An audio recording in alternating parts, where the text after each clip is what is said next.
That's right, we have been impacting the industry for 10 years and have supported about 2,500 professionals in that time space. Register with New Frontiers Learning today.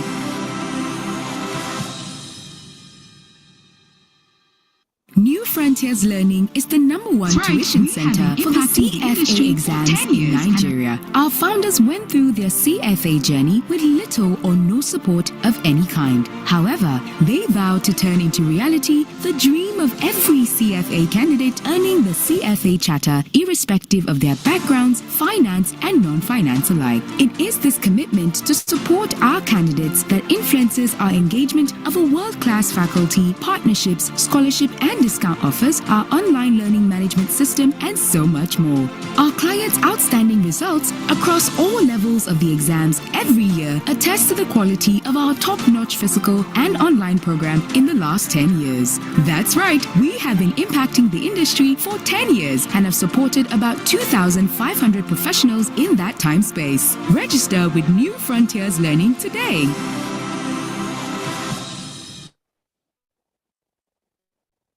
All right. Thank you very much. Good evening, everyone, and welcome to the webinar this evening. We're excited to have every one of you. Thank you so much for joining us. So we'll just start right away so we can make the most of the evening. Thank you very much for joining. My name is Ayo Akerotimi. I'm host tonight, and we're excited to have every one of you in this room. Welcome to 2023, the CFA Exam and You. This evening we have two members of our esteemed faculty, Mr. Olushola Olabi and Yashodai Murushegan. And we also have three of our candidates who had passed their exams during the course of the year. Omobola Adu from level 1, Lamidi Adeomi from level 2, and we have Bolu Atife from level 3. So it's going to be an exciting night. If you know anybody who should be in this room and isn't, I think you should send a message or reach out to them, reminding them that the event has started. But just before we go on, I'd like you to confirm that you can hear me clearly and you can see me. So if you can hear and see me clearly, you will just type yes or something like that. So I will know that. Just drop that in the chat so I will know that you can actually hear and see. Yes, thank you, Sunday Ali. I got your response. I'll need about 4 more. Let me have like 5 responses so I can be sure that we're all good. Anybody, can you all hear me? Thank you, Mayowa, Mayowa Bolijuku. Thank you, Jima Adedeji. Thank you, Adedoyin. Thank you. 1 more, and we'll be good.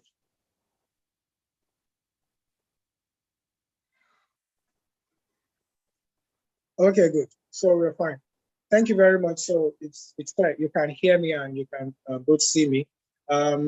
Before I jump into anything tonight, I'd like to show you what the agenda would look like for this meeting, so that we can be aware of what we are in for. So here, if you don't mind, let me take the screen for just a minute, if you do not mind. Here. So here is the agenda for tonight. We had a test run recently, so I'm on welcome and introductions right now. Speaker interviews will happen right after now. We'll take our candidates' testimonials from about 6:35 p.m. till 7 p.m. That's 25 minutes. Then we would have a brief presentation on what to expect from the CFA exams in 2023 for about 15 minutes. And we take question and answer from the audience, and we hope to wrap this up at about 7:45 p.m. Tonight. So that's what you should please expect tonight. If you have any question during the course of the program, even though we have a dedicated time when we'll be taking our question and answers, you please feel free to drop your questions in the chat box and we'll be able to pick up from there. So let's fasten our seatbelt and let's get ready. I'll just take the profile of our speakers and introduce them to you. So I start with Yashodai. Yashodai Murugeshan is a CFA charter holder with 8+ years of experience, spanning equity research, credit rating, treasury, and industry rating in the Malaysian, Indian and Nigerian capital markets. She started her career in Malaysia as an equity analyst, covering various sectors in the Southeast Asian region. Later, she joined Brickwork Rating as a credit rating analyst in India. And in Nigeria, she served as a credit rating and research analyst at Augusto & Co., one of Nigeria's leading credit rating companies. And now she very recently relocated to Dubai in September 2022. Good evening, Yashudai, and we are so excited to have you tonight. Hi, good evening. I'm also excited Thank to you very see you much, all Yashudai. after a long time. Yeah, thank you. Thank you so much. Okay, so I'll take Olushola's profile and we'll be good to go. So Shola is a senior finance professional with 15 years plus experience, cutting across multiple finance capabilities, including financial analysis, audit, regulatory reporting, financial statement preparation analysis, financial reporting, budgeting, and tax. Early in his career, he worked in KPMG as an audit specialist, covering top Nigerian banks, amongst other entities. And he later served as head of financial reporting with Stanbic IBTC, where he doubled as CFO of Stanbic IBTC Bureau, The Change Limited. He is currently the head of finance for RMB Nigeria, a member of First Round Group, one of the largest banking groups in Africa. Welcome, Mr. Olushola. We're excited to have you tonight. Thank you for having me. Good evening, everyone. You're welcome. Okay, thank you very much once again. Everyone, we are excited that you are here, and let's just jump right into it. So the focus of this session this evening is to talk about the CFA program, especially as it affects you in 2023. And we're excited to do this. So to do that effectively, we have gotten 2 esteemed members of our faculty and 3 wonderful candidates who have made us proud this year. People who have succeeded at the exams this year in the most recent exams, as it were. And we are happy to be here. So we'll just go right into it, and we'll start by learning from the experiences of our seniors, folks in our faculty. Then from there, we'll move to take testimonials from our candidates. They have beautiful stories, I can assure you. And I'm sure that what you're going to hear this evening will be enough to kickstart and jumpstart the beautiful plans that you have for 2023 as regards your finance and investment career. So let's just dive right into it. So I'll start with you, Yashudai, and I'd like to ask the first question and say, why did you opt for a career in finance, and how has the CFA designation helped you along the course of your career? Yeah. Hi. Yeah, let me tell you, like, actually, I'm an engineering graduate. Actually, I finished my engineering like 15, 20 years back. And as soon as I finished my engineering, I got married. And after that, my husband's job was to transfer from one country to another country. I had children also. So it was very difficult for me to leave them at home and work outside. So what I was thinking is to do something at home so that I can earn and as well as I can be at home. So one of my friend, she suggested about stock market. So that is how I got introduced to finance. So what I did is like, so it was very interesting idea for me. So that I thought that I will invest and I will earn. But what happened is I entered the market at the wrong time. I entered at around 2007 when the market was at the peak. And within a year or so, in 2008 or 9, there was a huge crash because of subprime crisis. So because of that, I lost almost half of my investment, and it was really depressing. And that time I was a naive investor. I was not knowing anything about a balance sheet, or I was not able to read any financial statement also because I didn't have any background. And so what I was thinking is that I have to do analysis on my own, because I used to take call from the analyst who comes on TV. So I never wanted to do that. I wanted to do my own analysis. And that's why I got introduced to CFA curriculum. So my purpose was only to learn evaluation part and to manage my portfolio. But when I started when I joined the CFA level 1, I really loved the subject. So actually, because it is highly practical, CFA is highly practical, and the education background, no, I used to come from, it is the theory is different from practice. But in CFA, it is very much practical. What the industry practitioner, what they used to practice, that is what we are being taught. So I really like the subject. In level 1 and level 2, I learned valuation, especially level 2, I learned valuation, what the purpose of me joining CFA. And then in level 3, it was even more fascinating because you learn about yourself, like behavioral finance, right? So what are all the mistakes you make? What are all the biases you have? What is the emotional bias, cognitive bias? So I used to think that I'm taking a rational decision, but which is not. So it was very useful. For level 3 was very, eye opener for me. And the best part is after I finished my level 3, I got an opportunity in Malaysia. So I worked as an equity analyst. And then when I came back to India, there also I got opportunity to work in a credit rating agency. And then when I came back to Nigeria, again, that CFA really helped me in getting an opportunity to work again in credit rating. So what I thought is, means even though my vision was very limited, I just wanted to focus on valuation, but it really helped in getting a lot of job opportunity outside of my valuation. So this is my story, that how I shifted my career from engineering to finance, and I really loved the journey from level 1, level 2, and level 3. Though it is challenging, but I really loved. So this is Thank you very much. Very interesting story there, Yashoda. And I really I really like your story. It's practical and it's interesting. And one of the things you said is how when you're coming from a background in engineering, theory seems to be alienated from practice. But it's not so with finance. And like I always tell candidates, you must have a very strong why taking the CFA program, because you can easily give up at some point and say, no, this is no longer for you and all that. I mean, for you had a really strong why. If you have your money.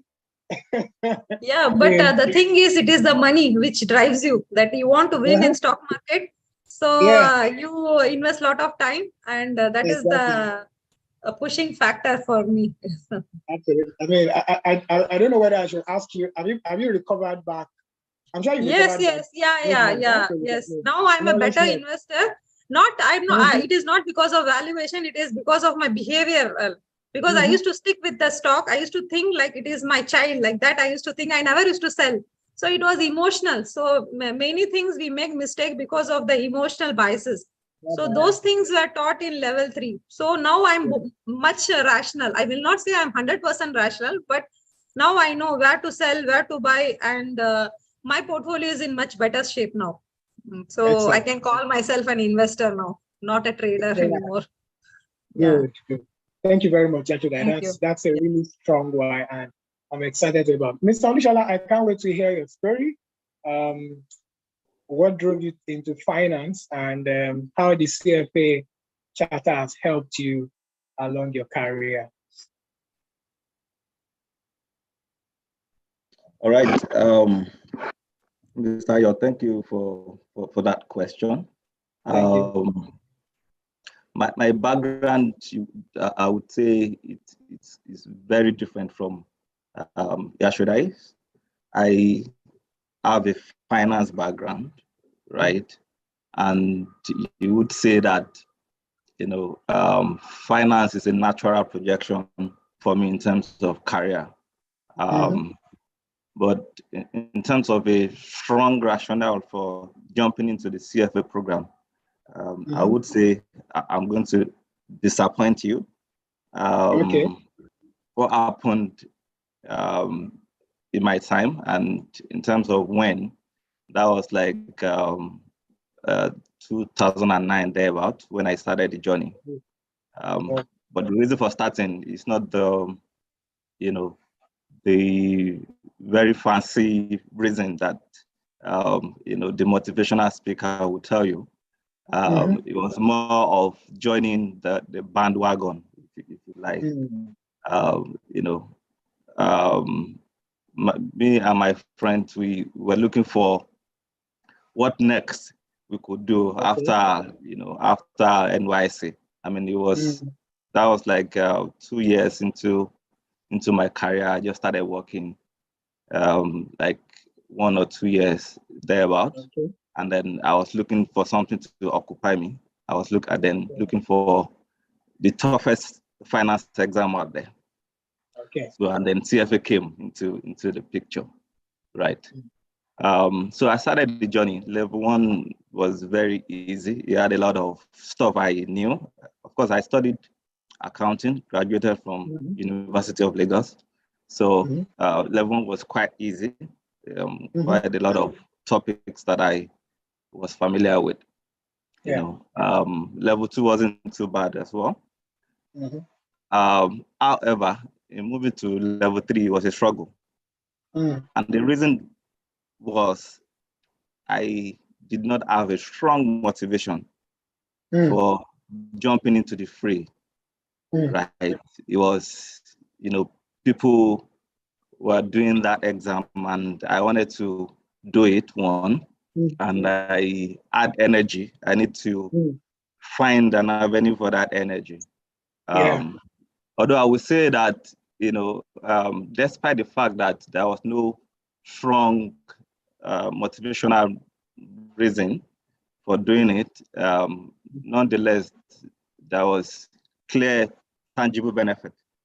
Because I remember when I started level 1, I was in KPMG at the time, and armed with that, all those technical skill, valuation, understanding financial products, understanding present value and other stuff. I could do a lot of things that my colleague, couldn't even dream of. I could innovate around, numbers, models, that gave me a lot of, headway at work. So it was quite beneficial. The knowledge that I gathered from doing the CFA program. So I mean, level 3 was hard because there was no motivation. So it took me time, right, to actually close my level 3. In fact, I had to abandon level 3 after failing twice, right?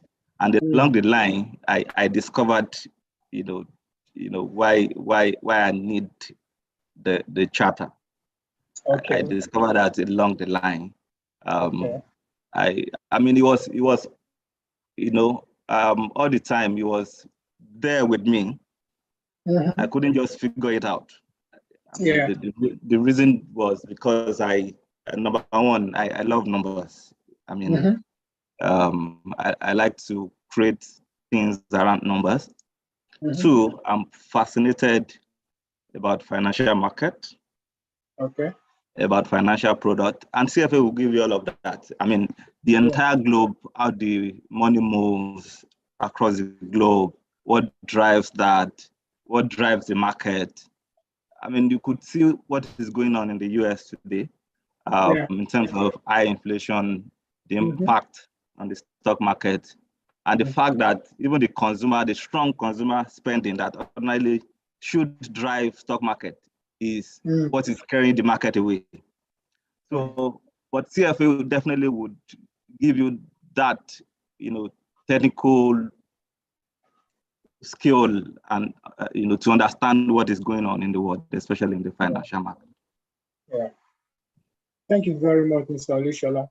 So, even though your stories are indeed different, it just confirms what I keep telling students who want to get into the CFA program, that you must have a really strong why for taking this exam. No matter what no matter what it was that drove you in the first place to taking the exams, at some point you must get to the realization that you need a strong why. Our audience, I need to be sure that you're following, and these are really important things. There is a way you can get in the CFA program, get on the bandwagon, and you just get stuck with these things. You don't, without being able to clarify really. particularly you've told the world that you're writing the CFA exam, you are coming back to be a charter holder, and you're going to show them, you know. So, I mean, it's important to realize this. So let me see you type in the comment a strong why, because I need to be sure that you're following. And you need to type it, just type in the comment section what you've picked from this session. It could be a strong why, it could be you must have enough reason, it could be you don't just jump on it, whatever it is. But I need to know. So I'll need about 5 of that before I continue. I need to be sure that we are helping you. I need to be sure that we are not just wasting our time here tonight. So who is going first? So audience, I'm waiting for your responses. I'm looking at the chat so I can continue to the next question.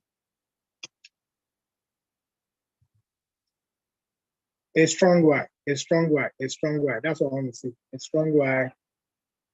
Enough reason. Good. Thank you, Olawale. A strong why. You must have a strong why. Thank you, Oluwakemi. You must have a strong why. Your why is a key driver. Thank you, Ebenezer Awoyomi. Thank you so much. Thank you for that. Yeah. I'm waiting 2 more and I'll be able to move on. Thank you, Regina. Chigozie, a strong why. Yes, you must have a strong why. You must clarify your reasons as we are going into another year. You're not just doing this because everyone is. So a strong why. One more, I need one more, then I can continue. It's important that I know that you're following. Especially now that most of your videos are off, I need to be sure.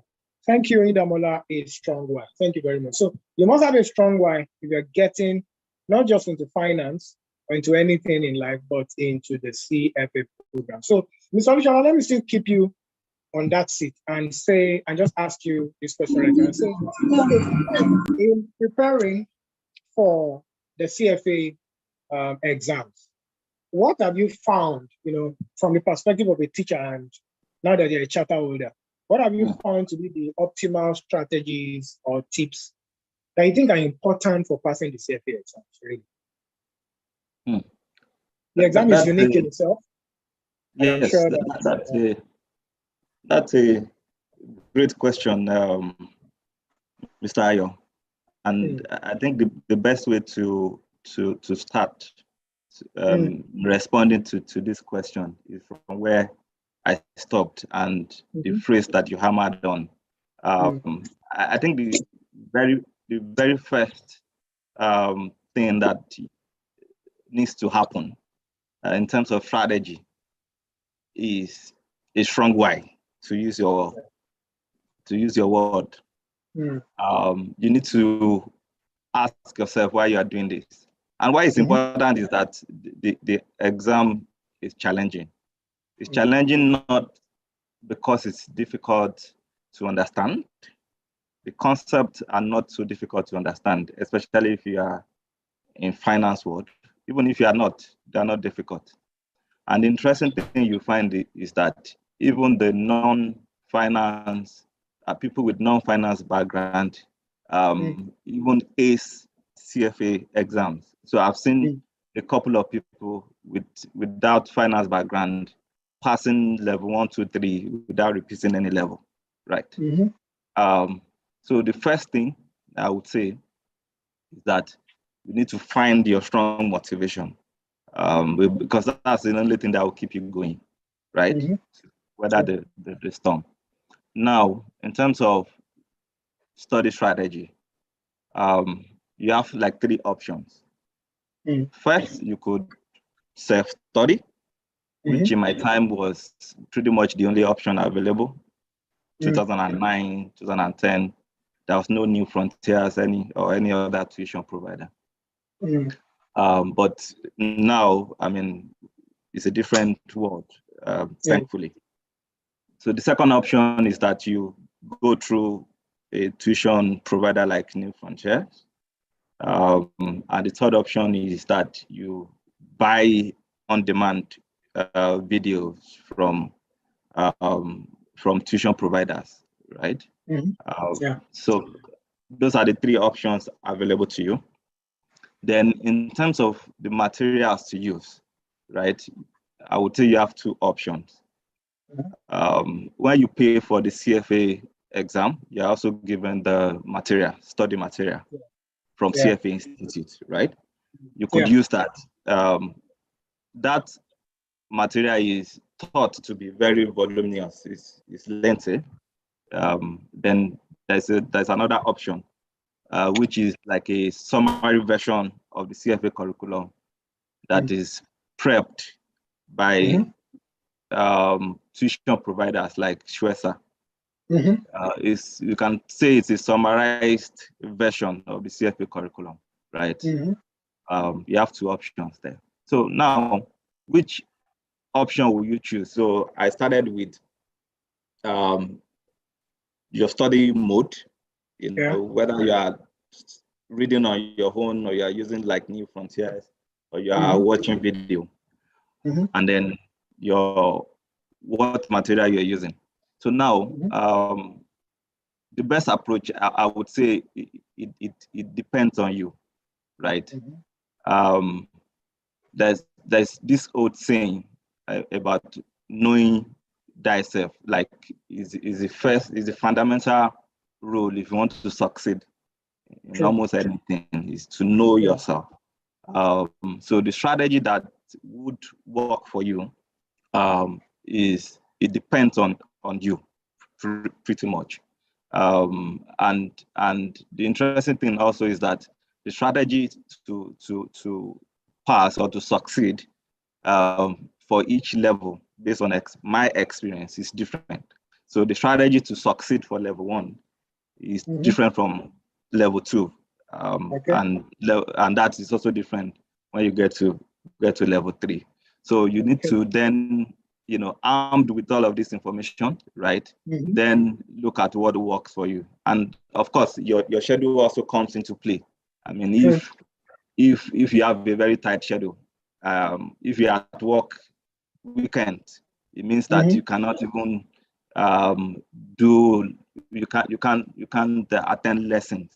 It means you either have the options of self-study or on-demand video. So circumstances also play some role. So, but you need to first get armed with the information about the exams, like the one I've provided now, and then also look at your personal unique situation, and then see what works. The other thing that works very well, which if you're able to afford, what I would suggest is to go through a tuition provider like New Frontiers. One strong reason for that is because you are going to meet people who are trying to achieve the same thing as yourself. I think that on its own is priceless, right? Because that you can rub minds, you can discuss stuff, you can see how that people are scaling the challenges that you are facing, and a whole lot of other stuff. I would leave it there, Mr. Ayo. I hope I've covered your question. Absolutely. Thank you very much, Mr. Olushola. So I mean, clearly what you say is there are a lot of things to look at. It's not just a one jacket fits all answer, right? There is finding the study mode that works. There is the finding your capacity to absorb materials. There is your schedule to look at. There is the question of what level exactly are you preparing for, you know, so you can, you know, make this decision. Then there is, again, the strong wife. It's number one. He has to come if you are going to even pass this exam in the first place. Thank you very much, Mr. Olushola, for the robust answer. I think I'll just take you now, Yashoda. So Yashoda is preparing for the exams. I mean, there are prospective candidates on this call. What would you say are optimal strategies? Yeah, so I will tell you what I studied, how I studied. So mainly is that I used more of mock exam. So that is the optimal strategy what I used. If I study for 1 hour, so my practice session will be like for 2 hours. So 1:2. Okay. How many hours I spend in studying, I will spend more time in doing the mock exam. Because when you study, you think that you understand a lot of things. But when it comes as a question, then you get sometimes confused. And in CFA exam, you don't have time to think also. Just you have to be like fast. You have to move on to another question, another question. So for that time, you have to be thoroughly prepared. So how I prepared is like I used to do a lot of mock exams and questions, especially from CFA book itself. I also always studied from curriculum. So it was easy for me to follow the CFA curriculum books. So that I followed. And then what I would say is that everything, formula, everything used to be in the fingertips. So you cannot go there in the exam hall and think about that. So it is a race between speed and accuracy. You have to be very much right, and at the same times you have to calculate correctly. You cannot come back to the same question and attend that. So it has to be correct, and for that you have to start practicing from the day one itself, like initial stage itself you start doing the mock exam. And another thing what I found useful was that on the food part. So what I used to do is I don't used to eat rice too much, because we are rice eater, because I used to feel so sleepy. So I don't have time to study. So I changed my habit of eating more of greens and fruits and vegetables and juices, rather than eating, even though I love rice, but I cut it into, because I feel very sleepy at that time when I'm supposed to study. So that I did on lifestyle changes. And another one is I was in Malaysia. So there I joined a tutorial center like New Frontier, and it gave me a discipline, because you can study on your own, but I was not having a background, a financial background. So I need somebody to support me. And also they will give you a time schedule. So accordingly you can move on, and it will make you disciplined, reader for CFA exam. So that I found very useful. And as he said, Mr. Ola Shola, that you will have many people to you can be a friend of many people, and you can talk to them about the common subject. So for me, these are all the tips I want to give it to the students, new students. Thank you very much. Yashoda, that's really helpful.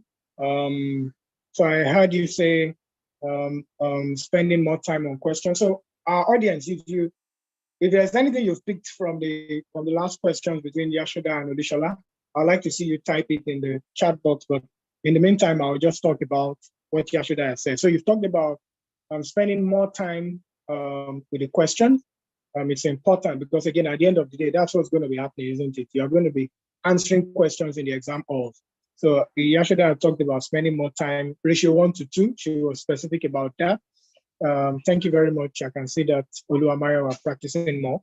That you're in a race between speed and accuracy, right? So, and that's the reason why you must begin to practice from the very beginning. Very, very important. Interestingly, you talked about eating habits. I mean, this is something you must evaluate yourself. I mean, Yashoda talked about, she went as far as saying, oh, we are rice lovers. I mean, you need to be true to yourself. You need to be true to yourself. And the biggest harm you can do to yourself is not to be able to tell yourself certain truths, right?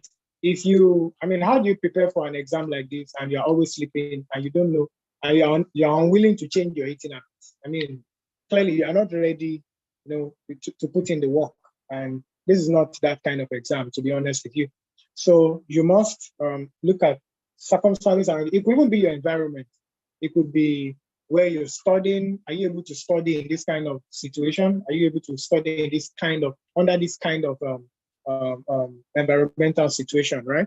That's important. Then she also talked about joining classes because she was in Malaysia at the time, and classes was helpful. I remember Mr. Olushola saying, having people going in the same direction with you, preparing for the CFA exams can be very priceless, very, very priceless. And I think that's one key thing we must establish tonight. Very, very, very priceless. Thank you very much, Yashoda. And I think I'll just keep you there and just ask you this last question from me. Okay, so in the meantime, I can see some, and let me acknowledge the chat coming in. Thank you, Emmanuel says, understand your time to schedule your plan and your reading. Thank you, Manuel. Olawale says eating habit. Chigozie says eat less heavy food, practice on time, and ensure you get it right. Yeah. Olawale also says race between speed and accuracy, practicing more with the curriculum, that's EVD, and practicing more from Oluwamayo. Thank you, guys. Thank you very much. It's good to know that you're following. Please, we literally just started, just about 30 minutes in. If you know anybody who should be on this call, please let them know that started. And of course, the next question, Yashoda, would be, let's talk about new frontiers, right? And I'm asking you now that I need you to, I just need to know how you can describe, if you can describe how new frontiers help you contribute to the successes of candidates and charter holders in our industry today. Yes, you have the charter, and that's the truth. Yes, you're a charter holder, you've done the work, you've earned the credential, you can, and like I always tell many of the members of our faculty, you really do not have a reason to come teach people, and that's the truth. It's it's not very incentivizing. I don't know if you get what I'm saying. There is pretty much, so maybe the strong why doesn't exactly, okay, maybe it applies here, but not in the case that the general public will think about it. You understand what I'm saying? So can you describe how New Frontiers help you contribute to the successes of several candidates and charter holders in our industry today, and how that makes you feel? Yeah, thank you for the question. So I don't see them as a student. You said the strong why is that I'm contributing to that success of next generation leaders. So I see them as the leaders of tomorrow, and even they may be working in a today's situation also. So, and let's talk about New Frontier. I think New Frontier is highly established in Nigeria, and you have all the faculties who are chartered financial analysts, and they have an industry background, right? And they will be teaching what they see in the industry. So that is highly beneficial for the student in New Frontier. And around 2,500 professionals who were New Frontier students joined the workforce in and around Nigeria and also over the world. So which is a commendable job done by New Frontier. And when I think that I'm also a small part of that success, I feel really happy about that. And you know that I teach ethics, right? So ethics, I feel that is the foundation of every industry, not only finance, because that is the base on which the whole industry stands on. So I'm glad that I'm taking that class for the New Frontier student. And also another thing what I want to say is that over the period of time, we have seen America growing and UK, now it is Asia. So now it's very soon it will be Africa and Nigeria in the top list. So when the opportunity comes, you should be in the position to grab that opportunity. So CFA and New Frontier, you both are, what they are doing is like making the people ready for that opportunity. So when the opportunity knocks at your door, you should be ready to to welcome that opportunity. So that is what I feel. And when I think that I'm also a part of that, a small part of that story, I'm really glad about that. So I congratulate New Frontier once more for their work, for your work. Thank you very much. Yeah, thank you very much, Yashodai, for that. And we are excited that we are making a lot of contributions to the lives of candidates and charter holders in our market. And I remember in 2020 when the world took a major turn, thanks to COVID, and a whole lot of things that have happened since then. The devaluation of the naira in our market, and all kinds of things that have happened. One thing we've kept telling people at New Frontiers is, see, there is no better time than now to be a charter holder. This is the best time. And in fact, if somebody, let's take something else. Let's take one factor. Let's take just the devaluation of the naira. So you're crying that today the dollar is let's say 600 naira. By the time you wake up tomorrow, at that time when it was spiraling, when it was terrible, just spiraling downwards, you wake up tomorrow, it's another 20-30%. So for every single time you delay, it's going to cost you more. It's going to cost you more time. It's going to cost you more energy. You're going to need a stronger why in many cases, to be able to pull yourself together and do that. So it's important that people take advantage of this. Thank you very much for that, Yashoda. So Mr. Olushola, I'm sure you're ready to respond to the same question. Just describe how New Frontier help you contribute to the success of candidates and charter holders in our industry. Okay. I'll just add to what Yashoda shared, and most importantly, New Frontiers provide a platform where you have the faculty members who are champions in their respective field, right? I mean, financial control, right? Financial control. I've been in the game for 15 years plus. I've prepared financial statements over and over again. I've seen, big banks, big corporations buy asset, deal with that asset. I've seen, good financial statements. I've seen the bad ones. I've seen stock market. I've seen share prices and their evolution. And I have, an appreciation of what drives value. And all of those come through when, I go out there in New Frontiers and teach. It's not just, so I'm not just teaching theory from the curriculum. I'm telling you, this is how it happens in reality. So there is relatability. I mean, everybody knows about Dangote refinery. So if I'm teaching you FRA, I'm using examples that you can relate with, right? I'm using, say, Dangote refinery. How is that investment? I mean, the investment in that big asset. What does it mean, and how does it impact the financial performance of that company? So that's one big factor. So the other one that I would say Yashoda really did explain is to contribute to the success of colleagues like mine. And it's interesting that there was a batch of exam that was concluded just this week, and I think yesterday or thereabout, I got a message from one of the candidates that did the exam. Just expressing appreciation that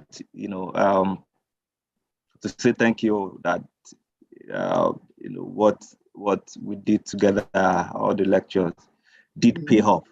That's the kind of story that one that motivates, and it shows the success of that collaboration. You're merging understanding of theory that I went through when I was studying for the exam, and the practice, the life experience that I've also earned over time, which is no small number in terms of years. Combining that and then pouring that in the lecture room at New Frontiers, I think is worth more than the price, really, that any candidate can pay. And I mean, on this point, I'm sure a lot of faculty members, including myself, we are not doing this. We are not lecturing there just for the money. We are lecturing because we love to do it. Absolutely. We love to to relate, to pass on knowledge, to get fresh ideas, because part of the benefit to me as well is getting fresh ideas from even non-financial people with no financial background. You know, you can have that meeting of minds and getting new ideas each time. Thank you very much, Mr. Olusola, and I thoroughly agree with you. I mean, I was sharing with the ongoing level one folks. Most of them wrote the exams yesterday and the day before yesterday for the just completed classes for level 1 and 2. And I was sharing with them just before they left. I don't teach at New Frontiers, but I was telling them how I hardly sleep on Friday nights before I come to school on Saturday mornings. It's that much level of excitement that we can be a part of the success stories of people. It's so palpable. You can literally feel it. And some of our candidates who passed their exams this year are here on this call, and they will be taking the lead right now, the moment I'm done saying this. And many of them will tell you how practically both faculty and non-faculty members work with people to ensure that they succeed. It's a big deal to us. And that's because I had a story a long time ago about 2 people who were working on a construction site. They were actually working on a heavy project that was happening in a community. And somebody walked up to one of them and said, "Hey, you, what are you doing?" Both of them were in the same department, and their job was to sort nails. So when you're working in a very large construction project, there could be a department like that actually, where you have to sort nails into 6 inches, 3 inches, 1 inch, and all kinds of things. So there was a dedicated department for that. So somebody walked to one of them and said, "Hey, you, what are you doing?" And he said, "I'm just sorting nails. That's what I do here. I'm just sorting nails." And he said, "Okay, thank you very much." And he walked to another person who was working a different kind of way, and he said, "Hey, you, what are you doing? In same department, same pay, same story." And guess what he said? He said, "I'm building a mansion." Now, both of them were right, but it depends on your perspective. It depends on what you're saying. So we are not just running a tuition house. We are building a force. We are creating impact that will transcend the founders of the school in the capital markets, in the financial markets, not just in Nigeria. I mean, Nigeria is exported to the whole world right now. I mean, we're everywhere, isn't it? If you get somewhere and the Nigeria is not there, it's not a nation. So, I mean, Yashodai is speaking to us from Dubai tonight, which is where she teaches from anyway. And it's just that way, apart from the fact that the CFA charter even literally turns you into a global citizen. Is what it is. There's no better way to say it, right? And we are just excited for what you do. Our faculty comprises mainly of leading industry professionals. I'll be talking more about that very soon. And they are our most prized assets. We are excited to have them. They're the best things that have happened to us at New Frontiers. I know they have relationship with candidates and students that goes beyond the exams. People have tried to set up departments in their offices and they don't know what to do. And somebody calls me and says, "Please, I need so-and-so faculty member's number because he said he's done this before at so-and-so bank. I'm trying to do the same." And a whole lot happens, in that kind of place. And we're excited for people like you, Mr. Olusola Olabi. Thank you very much. We don't stop talking about your exploits, even for those of us who work at the back end. And Yashodai, you guys are one of our most treasured faculty members. We are happy to have you. And I know I reached out to you on short notice for this meeting, and you did not hesitate. And that's how you always respond to us every time we call. Thank you so much for helping us. I'm sure our audience will pick something from faculty. But again, so that it can be a balanced view tonight, it's important that we also hear from some of our candidates. And we have 3 of them representing all 3 levels in recent times. So, and all of them passed their exams this year. The one who passed level 3 is here. Boluwatife Aderoju I'm sure you're on the call, right? So can I see your face? Hello, Bolu Atife. Hi, good evening. Good evening, Bolu Atife. It's good to see you again. I know you know the meaning of again. Yes, it's good to be back So, here. yeah, so it was this year, wasn't it? Yes, it was, I think, June. Okay, so just to give perspective to our audience, Bolu Atife was with myself and another esteemed faculty member, Mr. Shegun Wadogun, that's CEO for Augusto and Co Consulting. And Bolu Atife was here to talk about how she passed her level 2 exams to support people. And I remember telling myself, hey, make sure you pass this next one. That was in June, because I'm bringing you back. So when I reached out to her 2 weeks just before this program, and just to find out about her results, and said, oh, I passed the exam. I said, oh, okay, so you're going to keep my promise, right? So we're excited to have you. It's both a Thank you. congratulatory night for you and also a time to hear your testimonial, just to hear something from you, for somebody out there who is, whether it's level 1, 2, and 3, I mean, your own experience cuts across 3 levels. So that's why I'm starting with you. I'm sure you have something to say about yourself, about the journey, about new frontiers. Just help somebody out there who can be helped. All right. So like he said, I start for my level 3 exams in August.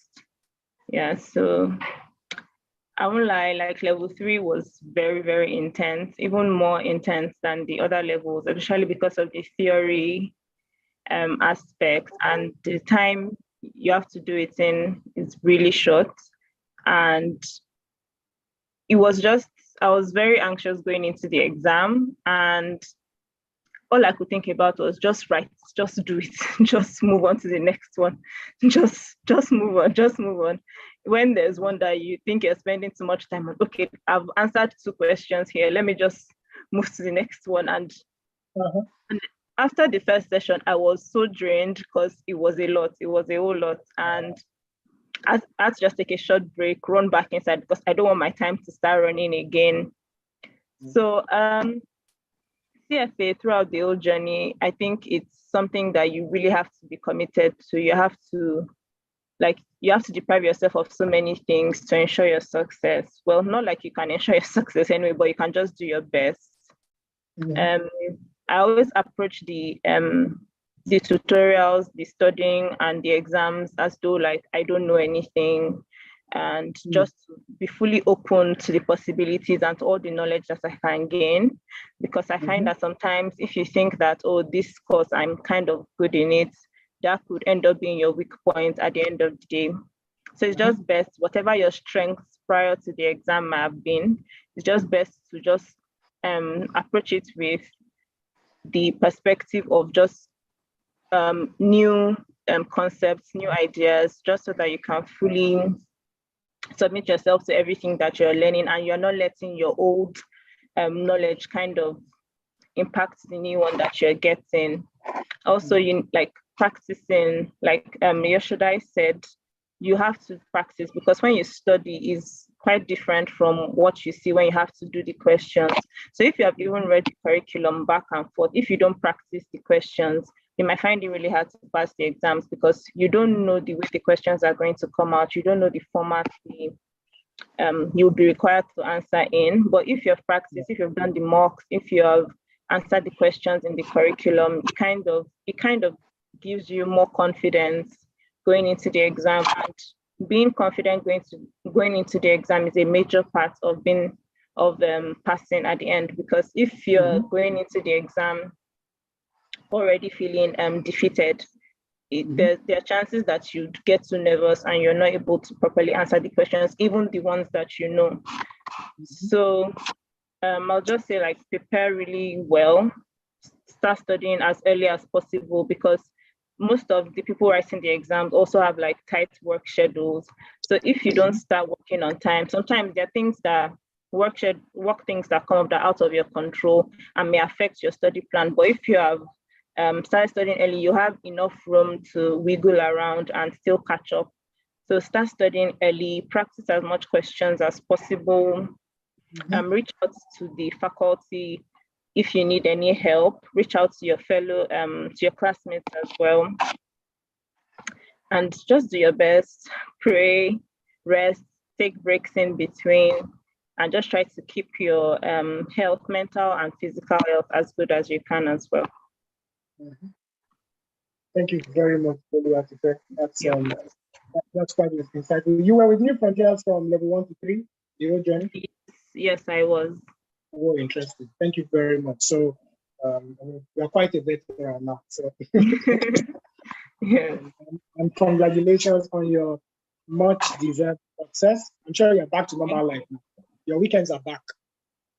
Well, You're still at sort of better than before, definitely. Yeah. Congratulations. I mean, now that you have ended the charter, it's beautiful. Thank you so much. Thank you. So I see Onidamola saying thank you, Boluwatife. Yeah, thanks. It's good that you acknowledge that. Okay, thank you, Boluwatife. It was good having you again. I'm sure when I'm going to have you on this call, it's on another level entirely. So it's not for candidate purpose. Thank you so much again for joining us tonight. Thank you so much for having me back as well. Thank you. Yeah. So you hang around. I'm sure some students probably have questions for you. I will take them very, very shortly. Okay. Yeah. So Olamide Adewumi, level 2. I'm so happy to have you here tonight. This your own result is for us. It's our own result. Yes, so it's for you in particular, actually. Thank you. I mean, this one I would say we wrote together. Like your charter is my charter. Like, congratulations, Lamide. How are you tonight? I'm fine, thank you. Thank you again. You're welcome. You're welcome. Thank you for agreeing to do this. Thank you for agreeing to use New Frontiers. We're excited to have you. So you are with New Frontiers at level 1 and 2, right? Yes, I was. Okay, good. So I'm sure there are a lot of people on the call. I'm wondering, you also passed the exam saying that's the August exams, isn't it? Yeah, the August exams. Yes. So we are getting ready for you for level 3. So your seat is ready. You remember that day you guys went to use the level 3? We chose our seats already. Yeah, we chose our seats already. So yeah, we did. That's good. It worked, right? Yeah. Yes, it did. So, yeah, thank you. So Lamide, the floor is yours. Tell us Okay. CFA, exam, New Frontiers. Just tell us everything. Help someone out there. Okay, so I would say that there's no how I could have done, this is my own personal story, I could have done CFA level 1 and 2 without New Frontiers. My first degree is in pharmacology, so the talk about the big why would come into it, and I'm not even working in finance, quite frankly, but the big why for me was a challenge. I was looking for something to challenge me because I felt I'd been doing the same thing over and over again. I work in oil and gas downstream, and I've done so for 12 plus years. I do strategy, which works hand in hand with finance, but I'm not really a finance. Hey, I can see a pharmacologist in the house. Okay. So I work in strategy. I work in strategy, which kind of works hand in hand in finance in the companies that I've worked in, but not core finance. And finance had always been something of interest to me. So I wanted to do finance, but I knew that I didn't have the, I had some informal knowledge from, working hand in hand with finance people, but actual formal knowledge I didn't have. So I said, okay, I'm going to take this as I don't know anything, and I'm going to go to a school and learn. And that's how I found New Frontiers, from referrals from people who had written the exam before, and no looking back, really. Level 1, it was fantastic. Did level 1 in 2020 during the COVID period. I think the CFA is a journey, and it's good to do it with other people, like a number of people have said on the call today. You meet people who are doing the same thing with you, so you're not just left alone. You form relationships that can see you through the whole journey. Study together, you have accountability partners. And that is one of the things that I got from New Frontiers, from other candidates, other classmates who have since even become friends. It's a commitment. You need to commit. It's not easy to dedicate your Friday, Saturday, Sunday to an exam or to a class. it's almost like you don't have a life. I describe CFA as like a jealous lover. You need to commit to it. CFA doesn't want you cheating, honestly, doesn't want you cheating. So you need to, put in the hours, put in the time. I know that people have said different things about how you study, what material you use, but somehow I feel like everyone needs to find what works for them. You need to actually spend some time to find out what works for you in terms of how you want to study, the mix of, you cannot overemphasize the practice, because like Boluwati first said, the questions will come in a different way from what you have read. So you could have read it and then you can't apply it. And that particular, well, I just wrote level 2, I'm not writing level 3, but it particularly applies to the level 2 exam. Level 1 exam, I think, is really a test of what you've read. So once you've read, it's almost like you need to just be able to recognize the answer. But in level 2, it's very applied. So you've read something, but you have to apply it in a scenario. So it's beyond just reading. You need to go and see how the questions are going to be asked so that you can answer them appropriately. So you need to find what works for you. If you want to use the curriculum, you want to use Schweizer, but whatever material you use, you must go back to the curriculum to answer the questions, to do the curriculum, end of chapter questions and mocks and the question bank in the curriculum. You can use Schweizer if you feel that they are more comfortable with that, or a mix of both, or the videos, whatever you want to use. Just determine what works for you. And the best thing is to do that early. Find what works for you early. You cannot afford to wait till last minute before you find a strategy that works.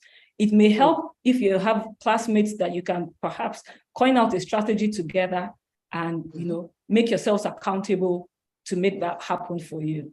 Another thing that Boluwati first said that I must agree with is the way I see it is between level 1 and level 2, and that's for me. There is a fine balance between being overconfident and being afraid. So you pass level 1 and you think, oh, that was easy peasy, and I'm going to go through level 2 and smash it. Level 2 is a different ballgame. I'm hearing from Boluwati now that level 3 is also a different ballgame. So you need to find that fine balance between overconfidence. Like she said, be open to learn as if you did not know. You do not know. Be open to learn, but also do not be afraid of the content. A lot of people go into the exams afraid, and that kills you from the onset. If you're afraid of the exam before you get into it, you have already failed. So find a fine balance between being overconfident and being afraid. Thank you very much, Lamide. Thank you so much. Thank you so much. That was elaborate, and I'm sure our folks in attendance are picking up responses already. So, guys, I think you should start dropping in the comment section, in the chat box rather, what you're picking up from this thing, because it's important. So thank you very much, Lamide, and I'm so looking forward to serving you on level 3 again. Oh, I must also add that the dedication of the New Frontiers team, both academic and non-academic, I wouldn't be here without them, without Mr. Ayo, without Michael. So anyone who hasn't been to New Frontiers would get to meet him. But all of the academic and non-academic staff, real dedication, because I often wonder if I have the CFA charter, will I go and teach? Will I really dedicate my weekends to teaching anybody?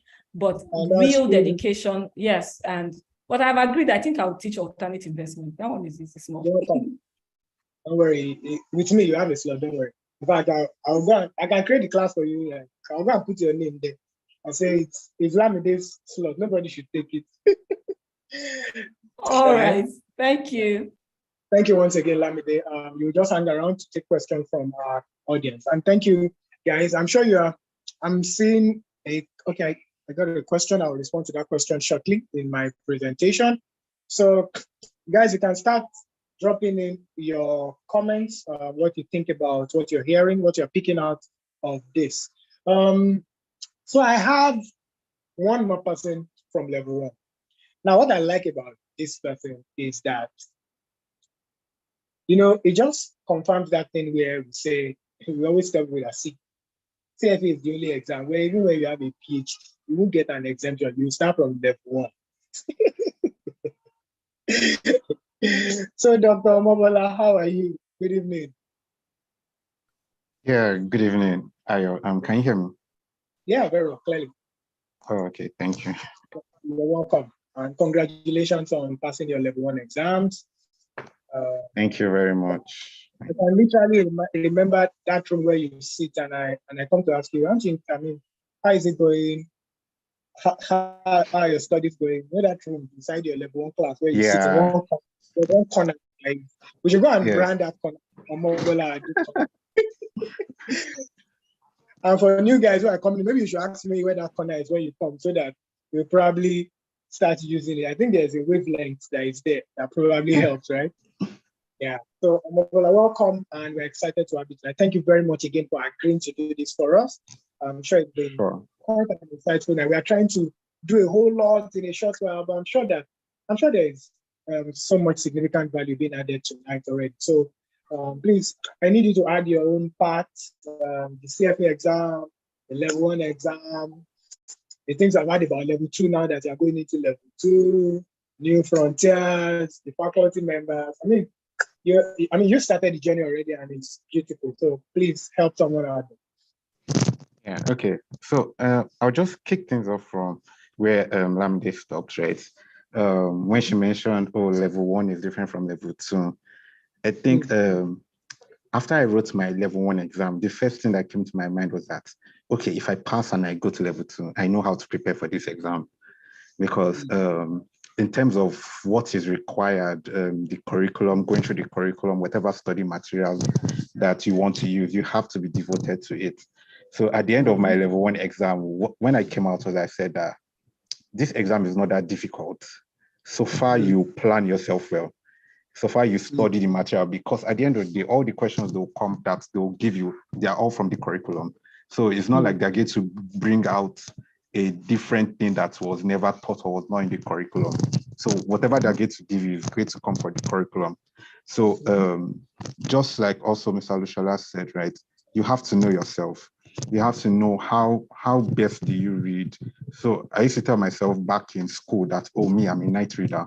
Like once it's night, I could read, but I don't know, maybe coming to the work environment, night reading wasn't working for me again. So I had to change my strategy. I had to find a way to read during the day before going to work, while at work, while I'm taking break. So while I'm taking break in the office, maybe I'm going for lunch with my phone, looking at maybe a bit of questions, just trying to, anytime possible, I'm like always studying. Yesterday I mentioned something about the calculations also. I used to tell my friend, so I had this jotter where I used to read, and at the back of the jotter, you see all the formulas in QOM, portfolio management. So what I was doing every day, I was writing all those formulas. I was like, I know this concept, so it's not formula that will not make me answer this question. So every day I was writing those formulas. And even till now, I know those formulas. If anybody should ask me formulas for something, they stuck with me because I was doing it every day. So like also people have mentioned in terms of study materials, what to do. For me, I read the whole curriculum. And like I said, in terms of planning yourself, so it's not just to say, oh, okay, I want to write the CFA exam. You also need to plan, when do you want to write it? So when do you want to write it also should play a part. So I decided to write CFA like December last year. I think I was also in this forum. So last year I joined the same forum. I listened to other people. And I think that was where I made up my mind that, okay, first of all, I'm going to use New Frontiers as my study partner. And then secondly, I'm going to write in August. So the reason why I said August was that classes were supposed to run from, I think, January to April, thereabouts. And then I wanted to have a bit of time for more personal study. So if you plan to write the exam next year, you should also ask yourself, when do you want to write this exam? So that you will know how long you need to actually prepare for the exam. So for example, if you plan to write in May, you should start preparing by January. So I wrote exam in August. I went for classes January to April. By May, I started doing my personal study. So just like Lamide mentioned, for level 2, I think I'm taking it a different step. From January, I'm going to start my own preparations, personal preparations for the exam. Because I think once you go through the first one, it gives you a little bit of idea on the kind of efforts you need to put in. I mean, there were nights that I wasn't sleeping well. At one point, I had to stop reading at home because reading at home wasn't working for me. So just like Ashada mentioned that you'd be dozing off a bit, I was like, okay, reading from home is no longer working. I had to get like something like a workstation I had to cut off a lot of distractions because I knew that, oh, okay, I've paid money for this exam. I can't afford to fail. I mean, it's your hard-earned money that you're using to register. So you'd want to do everything in your power to know that on your own side, you've done everything possible to pass this exam. And yeah, somebody said I'm getting rid of Instagram. I mean, I had a friend that deactivated all his social networks. So the only way you could reach him was via phone call or text message. That was the only way you could reach him. So I mean, you just have to decide what you need to do. You know yourself, just exactly like Mr. Lushola said, you have to know yourself, what works for you. Do you think you're a person that can read in the night? Do you think you have to read in a day? If you know you have to read in the day, that means you have to plan your work schedule. You have to plan your basically personal time. And just to round things up, New Frontiers was very useful. I remember after the class, not just the class, the people that you meet in the class, you basically build a community of friends, similar friends, who are all pursuing the same thing. I remember when my friend wrote in May. I think him passing his exam was like the biggest motivation. I was like, okay, my guy has passed. I have to pass also.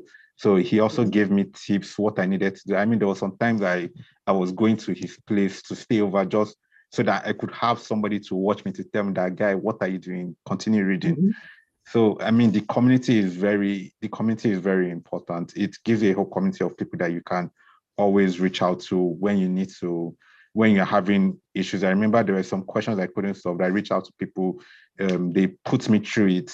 I mean, I think on the day of the exam, I think I even reached out to somebody. And funny enough, I think that was part of the areas that were tested. Like I was just very grateful. So, I mean, just like to round things up, just plan yourself well, know when you want to write the exam, and you would ace it.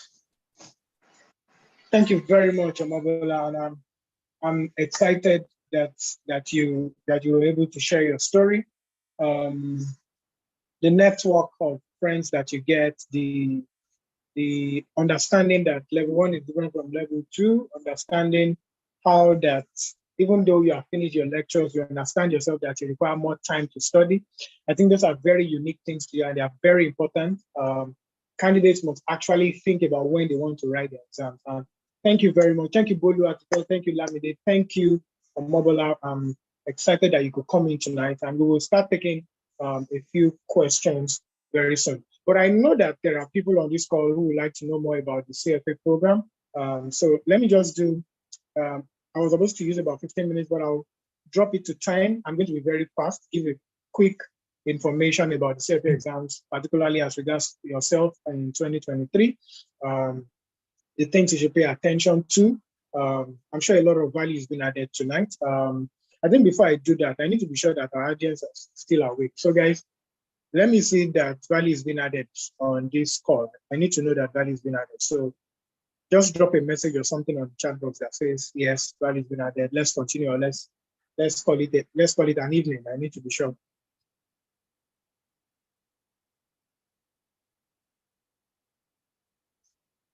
Okay. Oyindamola says, let's continue. Sunday says yes. He says yes. That's fine. Okay. So thank you very much, guys. Value has been added. Okay, good. Thank you very much. So I will just take this and we'll move things forward right away. So I'll share my screen right now so you can follow my presentation, guys. But then for our faculty members and our teachers, faculty members and our candidates who have showed up tonight, there will be questions from the audience just after I finish to take all the questions, so you can help with these questions and answer them of the wonderful candidates and esteemed faculty members that you are, so that you can give specific answers to the questions that they have. So in the meantime, let me run through my presentation. I'd like you to confirm that you can see my screen. Can you see my screen now? I need to know that you can. Can you? Did someone just say yes? Okay, good. Somebody says yes. Okay, good. That's fine. So this is welcome to New Frontiers Learning Center. So I'm doing this right away. So what's a minute, please? Okay, good. So this is the agenda. We had welcome introductions. We'll take a few interviews, and it's now time for this presentation, CFA and You 2023. We'll take questions and wrap up shortly. So I'd like to begin with this review. So this is one of our faculty members. I'm sure Olamide would remember Abiodun very well, like the back of our hands. Abiodun now teaches fixed income. Yes, I do. Yeah, I'm sure it was helpful. Right? Great guy. So this is his story. He says, I had a background. True. He says, I had a background in microbiology, and crossing into finance was a lot. So New Frontiers Learning gave me that community and helped me to really understand the CFA curriculum and make the switch that was required from microbiology to finance. He's an associate at FMDQ Group. As a matter of fact, Abiodun is one of our great faculty members, and Lamide just attested to that. He teaches fixed income at New Frontiers Learning. Now, the CFA program, for people on this call who probably don't know. So it's the most respected finance and investment credential in the world. And to just say the truth, there's no other way to say it. So while everybody is trying to jackpot, this is the designation that turns you into a global citizen, literally. So Yashoda talked about how when she was in India, she was able, and she was still writing exams, she was able to, take on opportunities easily. Moved to Malaysia, it was that easy. Got to Nigeria, it was that easy, and all that. But that's not the only essence. I'm just saying that the CFA designation is the #1 finance designation globally. If it's finance and investment, then it's CFA. It's nothing else. It's administered, of course, by the CFA Institute based in the United States of America. There are about 200,000 charter holders already globally, and the number in Nigeria is growing every single day. And like I said at some point on this call, it doesn't matter what it is that is going on globally. Let me just assure you that this is the best time to be a charter holder. This is the best time to be a charter holder. The world needs the challenges the world is facing right now, especially in finance, in the economy, requires the best hands, right? And provides a lot of opportunities for people that will take on the CFA exams at this time. Now, the charter requires 3 levels of exams, passing 3 levels of exams, and 36 months of qualifying work experience, and pledging to adhere to the code of ethics and standards of professional conduct. The exam is organized into 3 levels, and each level is robust around a candidate body of knowledge, and each level is tested in about 5 hours, in a 5-hour exam, at each level, about 5 hours for each level. And these are the formats. At level 1, multiple choice. Level 2, multiple choice, was supported by vignettes. A vignette is a short episode, that describes something, a scenario, and you can provide answers. So there are multiple choice questions, but vignette supported. At level 3, there are vignette supported constructed response questions, and vignette supported multiple choice questions. Topic areas, 10 topic areas: ethics, financial reporting, financial statement analysis, FSA, quantitative methods, portfolio management and wealth planning, equity, fixed income, corporate issuers, derivatives, economics, and alternative investments. In 2023, these are the dates, and this is what you probably need to pay attention to. Level 1 will have 4 exams next year: February, May, August, and November. And level 2 would have 3 exams next year: in May, in August, and in November. And level 3 will have just 2, that's in February and in August next year. So these are the exam dates you need to be aware of. Of course, if you miss anything from what I say, this video will be uploaded in less than 24 hours on www.youtube.com/New Frontiers Learning Center. You will find this video and all kinds of, and every other video there. Okay. Now, New Frontiers. Our story is one that's born out of a compelling desire to help is the journey of every CFA exam candidate in Nigeria. Our founders went through this journey with little or no support of any kind. However, they vowed to turn into reality the dream of every CFA candidate, irrespective of their background, whether finance or non-financial. And that's what we've been committed to. And we can say that today, after an entire decade of pursuing this vision, our market has experienced significant leaps through the influx of about 3,000 professionals, actually, 3,000 right now from New Frontiers, who are now revolutionaries, not only in the Nigerian market, but in various markets of the world. Our charge to you today is that you will join the revolutionaries and the teeming number of candidates and professionals to grow your career. Here are our founders. You probably know some of them, or you might not, but here are our founders. Ayokunle Ojo, CFA, Michael and Ima, CFA, Olani Ogunbaya, CFA, and Banji Feintola, CFA. These were the people who came together and said, okay, we've earned our charter, let's help people achieve their own dreams as well. So these 4 people came together and they were able to, and they are the reasons why we're actually here tonight, right? Why New Frontiers? Simple. Like I said, our most prized asset, faculty. You don't just have a group of people just teaching. We have what we call a world-class faculty of leading investment professionals. I mean, this will be people you'll be interacting with at the very top. They understand the market. They're able to bring practice to meet theory, like Yashodai had explained while she was speaking. So if you come to New Frontiers, you enjoy this benefit of working with world-class faculty of leading investment professionals. I'm sure some of the candidates, I think it was Bolo mentioned it, that you can reach out directly to faculty. And I remember Olushola also mentioning that a student had contacted him yesterday after their level 1 exam to say, thank you very much for all the time. That's one thing about when you are part of the New Frontiers family, faculty members know that they don't ignore your texts, they don't ignore your chats, they don't ignore your emails. As long as you have questions, you ask them and they will respond to you. So there is a whole lot more that happens beyond the classroom. How much can we really do within the 4 walls of the classroom? You know, there is a whole lot that we get to do, and it's the sacrifices that faculty members make outside the classroom. We have more than 10 years of experience and leadership. We're actually about 13 years old right now.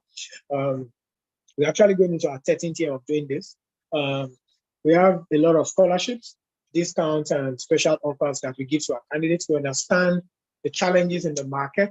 And so we always provide scholarships, discounts, and special offers for candidates. Class assignments, monthly tests, and mock exams to reinforce classes.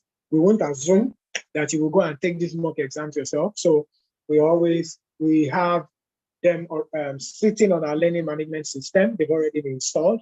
As you get enrolled on it, you have access to them. And sometimes we have dedicated sessions just to run the tests and mock exams and class assignments to be sure that you are also participating and reinforcing what you're learning.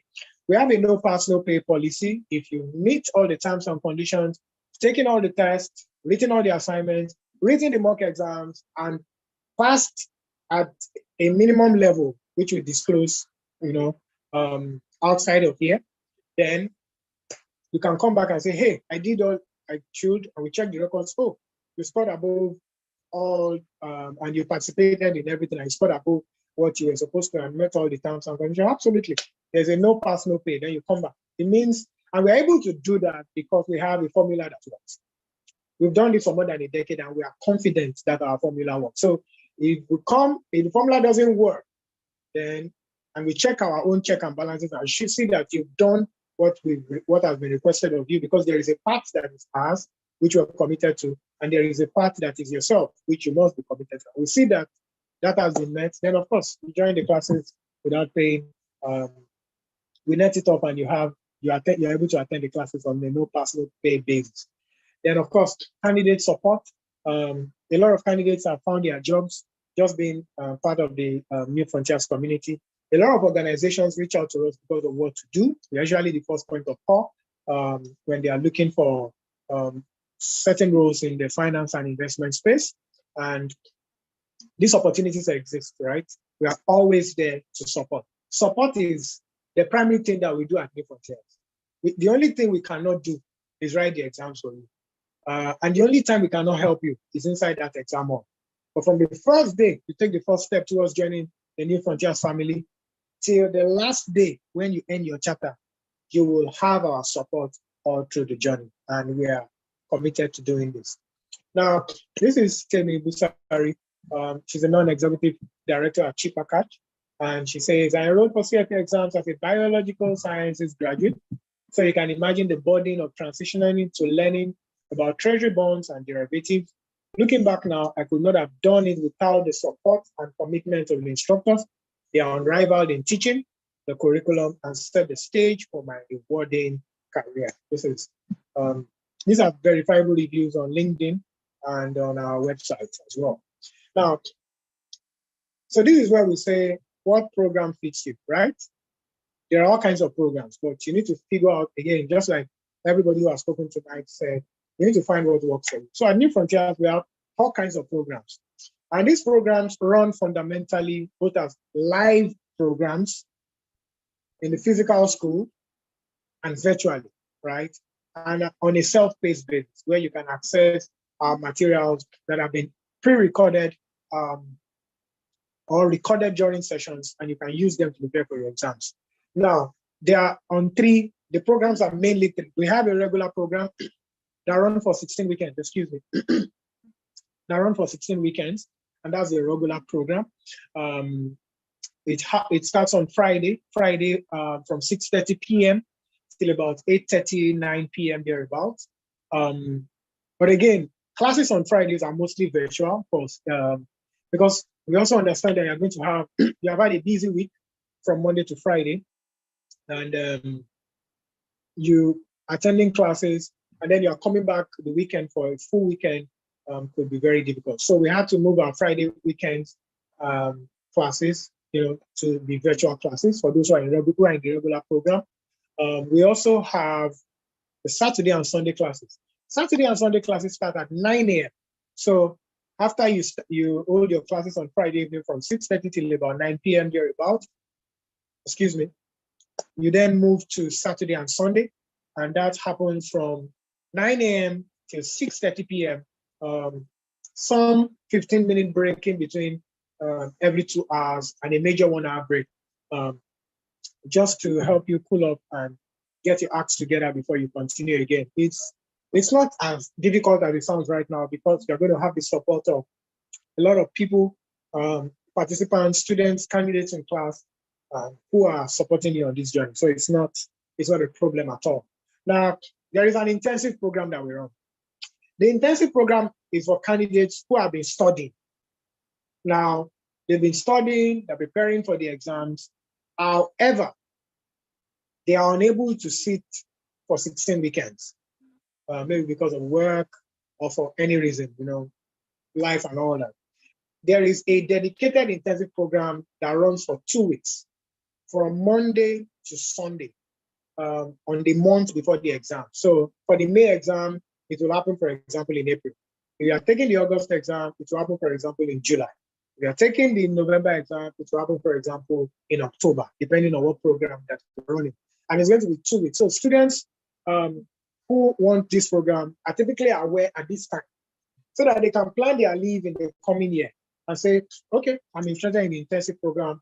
I want a lockdown with some of the best brains in this place who will be with me. Some will be there with lockdown with you for 2 days, some for a whole day, solving questions, answering your questions, showing you the major places to pay attention to, just to reinforce the preparations that you have made and solidify what you're doing, right?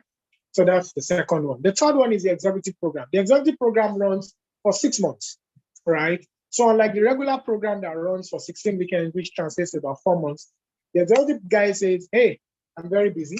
I'm unable to give 16 hours every weekend, but I can give, say, 8 hours for 6 months. Or there are some weekends I will not even be available at all, and there are weekends when I will be available. There is a high level of flexibility between yourself and faculty members where you make this work out.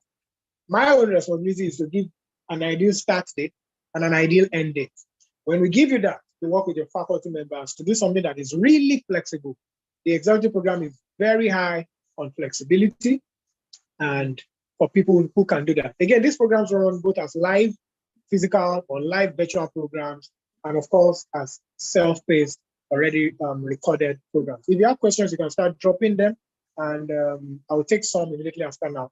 And if you are following, I need to know that you are following. So I think you should just drop on the chat that you are following. I need to be sure that I'm not just speaking to myself. So are we together? Okay, thank you, Saeed. Says yes. Okay, following. Okay, good. All right then. Good. Thank you, Nida Malago. Okay, so let me move on then. Now, moving from here quickly. Okay, just a moment. Good. So still talking about what program fits you. 16 weekends, Friday, Saturday, Sunday, and public holidays. Friday from 6:30 to 8:30 p.m., 9 a.m. to 6:30 p.m. on Sundays. Lecture, you get lecture notes, faculty lecture notes. You get the mock exams and tests. It's hybrid, physical, and online. It's that level of flexibility as well. You can access the class recordings, I guess, community and networking. All right. The next one is the intensive program. Like I said, 14 days from 9 a.m. to 6:30 p.m. daily, Mondays to Sundays, and very intensive practice questions, lecture notes, mock exams. It's also hybrid, and there is access to class recording and, of course, community and networking as well. Executive, same as I said, 6 months, weekend classes, highly flexible class schedule, lecture notes, mock exams, hybrid, access to class recordings, network with industry leaders, and there is an executive starter pack, right, for people who attend this program. Now, this is our calendar for next year. This is New Frontiers 2023 next year, right? If you look at this from January to December, please confirm that you can see this, because this is crucial. I need to know that you can see this. Can you all see this? Can you see my screen? Good, you can still see the calendar. Okay, that's good. So good, thank you, Delia and Ebenezer. So from January to April, I think January 14th or January 13th, right? January 13th, we'll start with a welcome event. So, and the classes kicks up from there. Trust me, you don't want to delay on any classes to say, oh, I can afford to miss one weekend. If you are going to join the class, just join the class straight, because we avoid having free periods, because we figured out that the more, the earlier we started, the better for everybody. You can have more time to revise towards your exams. So level 1 exams and level 2 exams, we are going to cater for that from January to April. January to April, we are just going to run level 1 and level 2 program. Level 1 and level 2 program will happen in January to April. From January 13th to April, we are going to run the level 1 and level 2 program. Those are for folks who are taking the May exams and the August exams. So if you intend to take the May 2023 or August 2023 exam, then January to April classes are the program for you. Of course, you will see that in April here, I don't know if you can see that in April here, you would have the intensive program for level 1 and 2. The 2 weeks program for those who want to say, okay, I can't have 16 weekend time, but for 2 weeks, I'm ready for a lockdown. And that's going to happen here. Now, if you move a step further, I'll skip the executive program for a minute. You will see that level 3, they have a dedicated class from April to July. So we are catering mostly for the August exams, August and any exam after that, maybe November or February, right? But their classes will run just one class this year from April to July. April to July for level 3. This is the regular program, 16 weekend regular program. Of course, you would also see here that there's an intensive program in July for those that want a 2 weeks lockdown for level 3. This is it. The intensive program happens in the month of July for 14 days back to back, right? In August, and then in July, from July to October, we'll also have level 1 and 2 exam again to cater for folks who want to write in November and February exams. The November and February exams will happen from July to October for level 1 and level 2 regular program.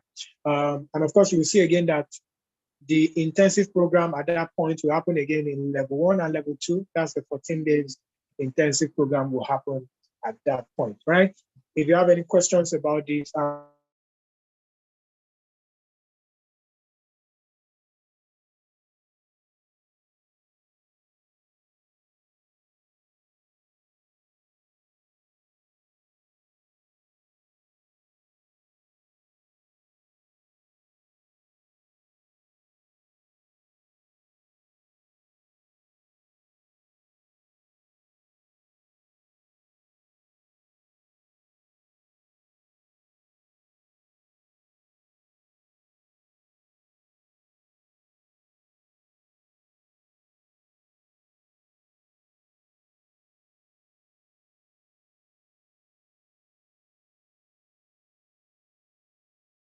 Good evening, everyone. So just had a little technical issue. Mr. Ayo will be back very soon. It's going to unmute now.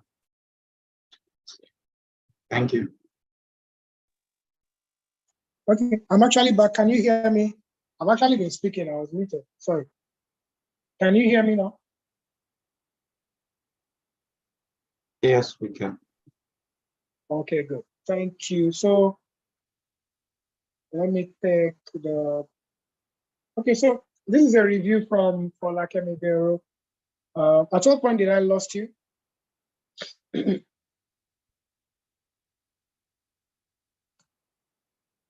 Or can I just proceed?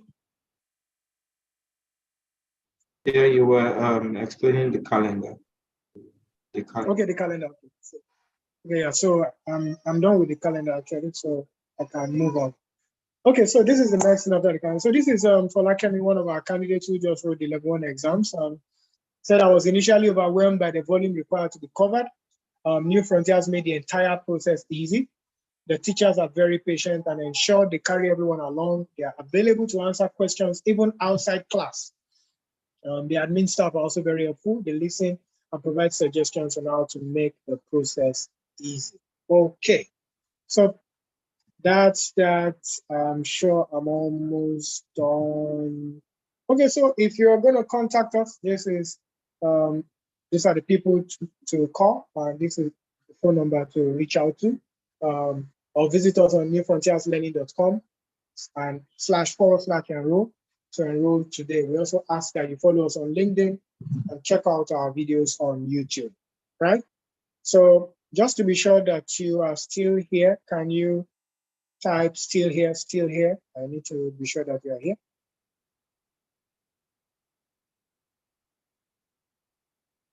Okay, good. Thank you very much, Sandra. Thank you.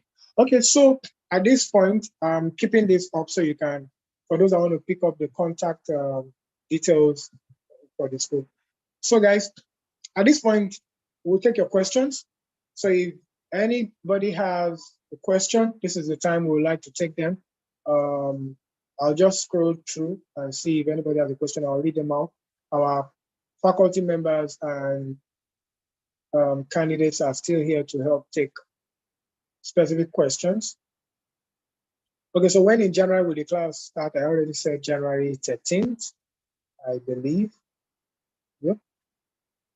So does anyone have a question? Or before I take passing words from our guest, then we can call it an evening. I'm sure we are still on time. So, okay, questions. Can the program fee be paid instrumentally? I joined late. Okay, Justus join.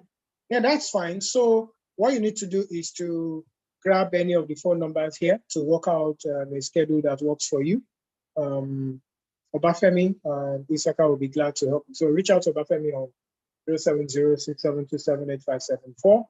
And since you joined late, this video will be available on youtube.com/New Frontiers Learning Center. So if you, in less than 24 hours after this meeting, it will be up. So you can pick it up to pick up. There's been a lot of tremendous value that has been added tonight. But in terms of the question you're asking, whether the program fee can be paid instrumentally, yeah, in the spirit of supporting students, we do this all the time. So just call any of the numbers on your screen and they will be able to reach out, right? Does that help, Justus? Okay. Hi, Leo. Says good evening, Ayo. I have actually been following New Frontier since last year. I came across the New Frontier Study Scholarship, which I applied for, but I haven't had anything. Please, is still under review? Absolutely, it's under review. So we began to take scholarship applications. I'm glad that you already applied. I'm sure the team would reach out by next week. Obafemi, am I correct? Your schedule, what was the plan? Yes, yes, we should get a feedback next week. By next week, okay, thank you very much. So successful folks will get the feedback by next week, right? Yeah. Okay, so Bukola, this is a direct message. You need to confirm if you want me to speak to it now or you want to call me after now. Yeah, that's fine, Said. You're welcome on the scholarship update as well. says thank you and scholarship. Okay, so still taking questions before we take the final comment from all our guests, and we call it an evening. Okay, Bukola wants me to speak to it here. Okay, so Bukola says, do you think I can combine CFA with ACCA? I am considering running both concurrently, but I think the classes would clash. Kindly advise. I am considering writing level 1 by May next year, and at the same time 4 ACCA papers in the first half of the year. Okay, so I get this kind of questions from candidates all the time. The honest truth is no. And I would allow a candidate to speak to it. I would allow, say, maybe Ebolu Atife to speak to this, but I can say no, do not do this. The ACCA is a very unique exam on its own, and the CFA exam, like, yeah, it was Lamide who said it, a jealous lover. The CFA is a jealous lover. You will find out when you join lectures, and you will see that it is practically impossible to combine. It's not safe. Now, I know some people have done it, but in all my work within the CFA community, I had a story. I think I've only had of 2. I know of one and another one. And this is me who have interacted with candidates and charter holders at the level of the CFA Society in Nigeria and at the level of or the platform of the New Frontiers Learning Center. I've done this for a while, so I understand what I'm saying. But Bolu Atife, if you can help throw some light on the question of these candidates, I will be very, very glad. Yeah, I do not think that you should combine it, because CFA in itself, it takes a lot out of you. Like, you literally cannot do any other thing. Like, it's hard enough combining work with it already. So I doubt you combining ACCA with it would be productive, because at the end of the day, you might not even pass both. So it'll just be a waste of time and a really stressful period for you. I won't end up in the hospital. Thank you very much. And I mean, it couldn't have been truer than that. So, Bukola, trust me, you don't want to go the route. Okay, so there's a lot of question on the scholarship, so it's fine. The scholarship application, whatever, New Frontiers, if you go to newfrontierslearning.com/scholarship offers, you would find, under support, you will see scholarship. That's no problem at all, so it's fine. So you can probably apply there, or you can contact Obafemi or Mr. Isaka about the scholarship, and they'll be glad to help you. Like I said, someone is asking about when the scholarship will have been reviewed for consideration. There will be a feedback next week, like Obafemi just spoke to us now. If there is still an opportunity for you to apply, Obafemi will definitely provide an answer to you. But the website is always there. You can go fill the form and all that. So Shiji, again, this is a message you sent to me directly. Do you want me to address it at least openly, or you want to reach out to me privately?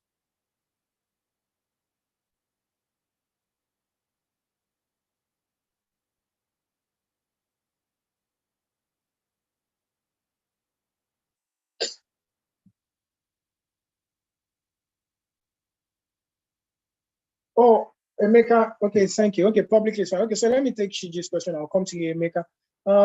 So Shiji says, in the light of the FX squeeze in the country, do you perchance have any advice for those seeking to register for the exam, but whose invoice keeps expiring before their Form A applications are processed? Okay, so the bit I can say about Form A is that it's really out of your control when it comes to when the Form A gets processed. But let me allow Mr. Olushola, will this be something that interests you? Would you be able to speak to something like this? I think you started it well. Due to FX scarcity in the market, which is clear to everyone, and truly is outside the control of and You. So the best you could do is to apply. If put in the application, but there are chances that you may not get it through from here. So there are alternatives. Parallel market is an alternative, or if you have a DOM account, you could use that. But parallel market is definitely an alternative. And for me, I see deciding to go on the journey as an investment. And the investment is quite huge in terms of money and time. So if you really want it and you can't get from here, you may really need to consider going to the parallel market to source FX to pay for it. I mean, it's worth it if you think of the benefits you're going to get eventually. Thank you very much, Mr. Orishola. So I also think that we had there was a time when we had a candidate talk to us about the devaluation of the Naira and the CFA charter. If you go to newfrontierslearning.com, there is this resource where a candidate talked about how he was able to wade through the New Frontiers about the with around the FX matter in terms of how he prepared and all that. So there's quite some information there. But to be honest, when it comes to the Form A, the fact that it's beyond you can't determine the outcome or when it's been appended to, it's a bit difficult. So there is a question here that I received from Emeka, and Emeka had sent you a direct message that says, I didn't hear you say anything about the cost of the regular and executive program, and may have been thrown out by network. So because these videos get used, get referred to over and over again, we stay away from mentioning our fees because, again, by the time somebody is watching this video, because, again, as a result of the tremendous value that comes with these programs, there is so much information that people would always like to refer to. Trust me, in another 2 years, 3 years, this video will still be relevant. So because our fees change, right? We do not want someone coming to bargain on an old fee. So take the step I've shared with you. And what I said was go visit newfrontierslearning.com, newfrontierslearning.com for our current fees, right?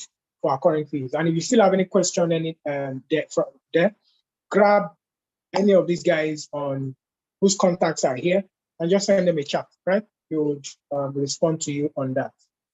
Does that help, Emeka? Is that fine? Okay, Chiji says, thank you very much. That was a question about the Form A. You're welcome. Emeka, is that fine? And okay, thanks, Emeka. Okay. So it applies to everyone as well. For folks interested in knowing our fees, please check it out on the website, newfrontierslearning.com. Okay, so the questions are still pouring in. Any other question? Because I want to allow our guests who have been with me for more than an hour now, more than an hour and a half even, to retire soon. So guys, anybody giving any question?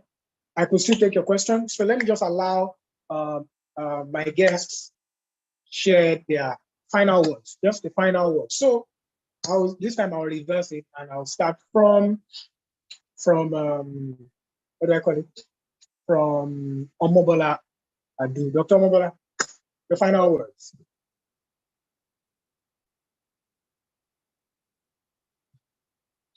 Is Dr. Omobola still there? Okay. Hi, Omobola, are you still there?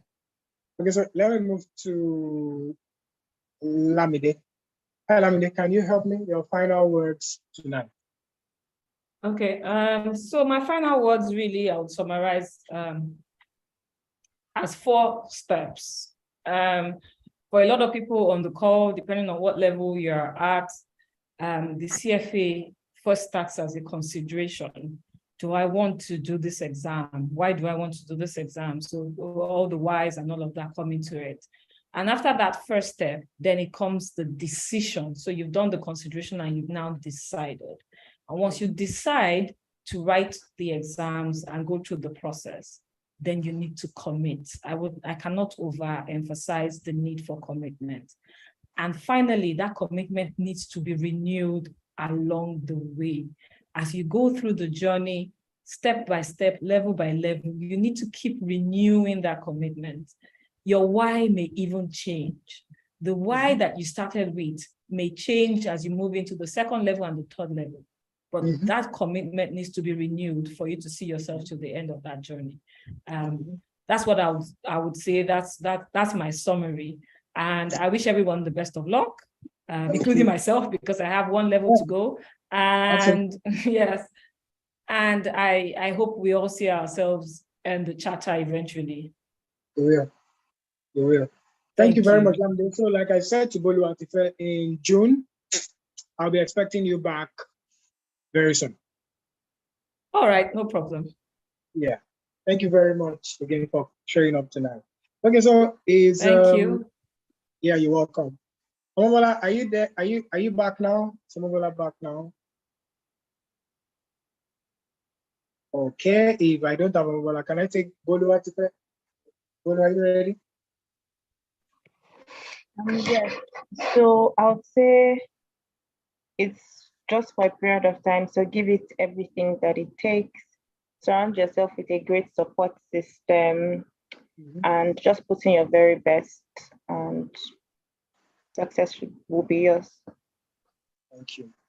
Thank you very much, and thank you for showing up tonight. I'm sure that your contributions tonight will go a long way in helping someone out there. Thank you so much for sharing your story and for helping someone. Thank you. Yeah. Having me, it was great to share my experience. Thank you. Okay, so I'll take. Okay, so I don't know who answered the question for the I'm reversing. So I'll take Mr. Olushola now.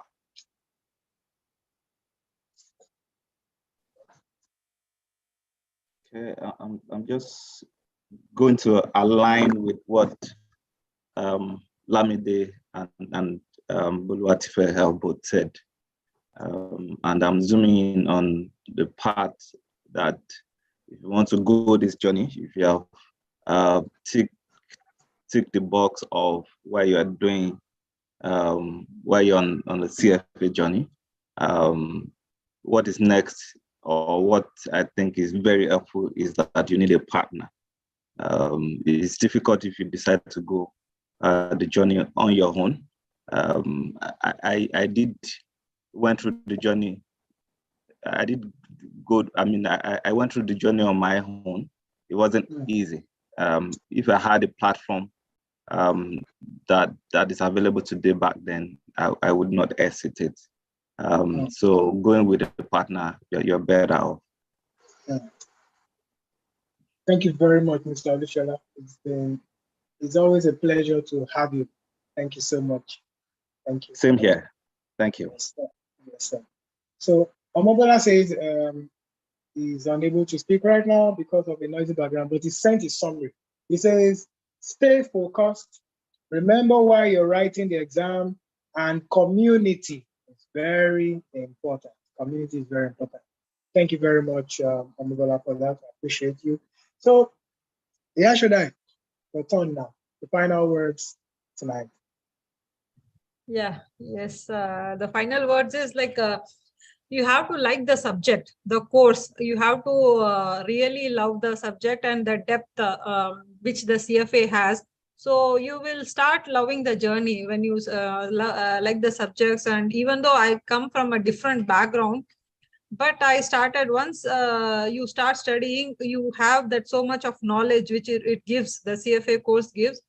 I started really liking the course. So throughout the journey, if you want to stay, then you have to really get involved, and you should start liking the subject or loving the subject. So then only you can put more effort, so that so especially for me, it was equity. So equity was my strongest pull, so I can say. So because of equity, and then in level 3, it was the behavioral finance. So just because of one subject, I could just because that was my biggest motivator, I should say.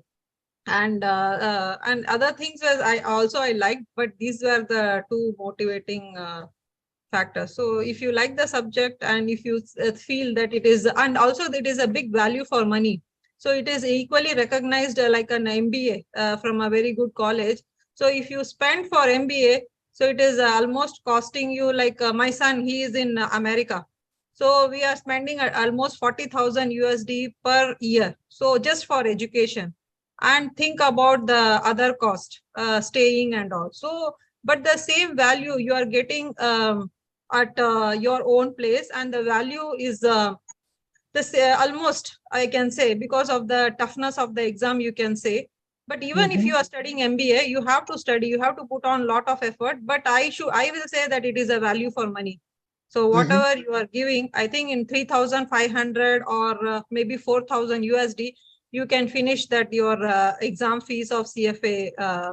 I feel. But if you opt for MBA, it is a huge amount you have to shed out. So I feel that it is a value for money. So and if you can, then it is a better opportunity. If you have time and then energy and the passion for investments, then you should go for this. This is the best I can say. So thank you for the opportunity. Thank you so much, Rashida. It's always a pleasure having you, and we look forward to having you back in class in January. Yeah, yes. Thank you. So enjoy your small vacation. Yes. Until you come back again.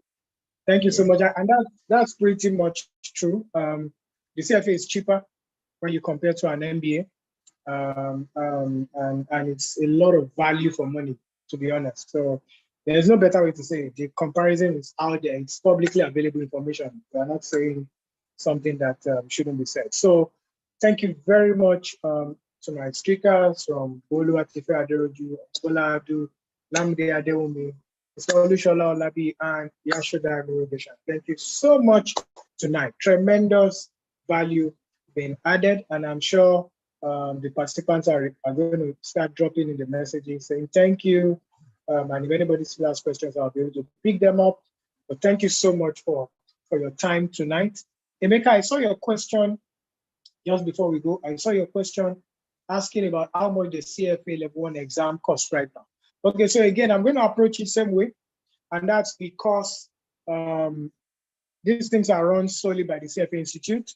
And I think the prices for the registration and even the exams changed again this year. So it would be good that you visit cfainstitute.org for specific information like that on the exams, right? Exam fees, or any other thing that you didn't find from my presentation tonight. We deliberately stayed away from that so that you can make your own research as well on the Institute website, because you will have an account and you'll be relating with the Institute directly when it comes to exams. We stick to tuition and see how we can help in every other way, right? I hope you understand that. So guys, thank you so much for joining us tonight, everyone who has been a part of this. In less than 24 hours, this video will be up. This video will be up on youtube.com/New Frontiers Learning Center. Please avail yourself or someone the opportunity of hearing this content over and over again. And don't forget, you will need a strong why to take on the CFA exams. And if you need to talk to anybody, our lines are open.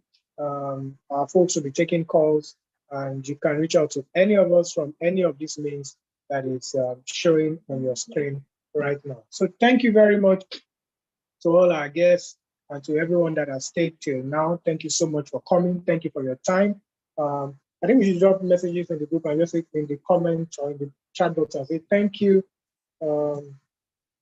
Speakers, if you mention specific names, and to everyone, thank you. Let them start pouring in. Let the thank you start pouring in. Okay, thank you. Yeah, peace. Thank you so much. You're welcome. All right, so okay, so Mr. Bafemi, over to you. You can share your multimedia. Thank you, Leo. Thank you for joining. Thank you, Laliko. Thank you.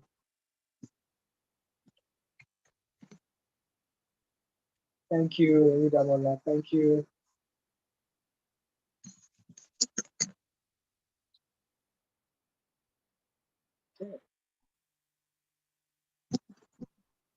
#1 tuition.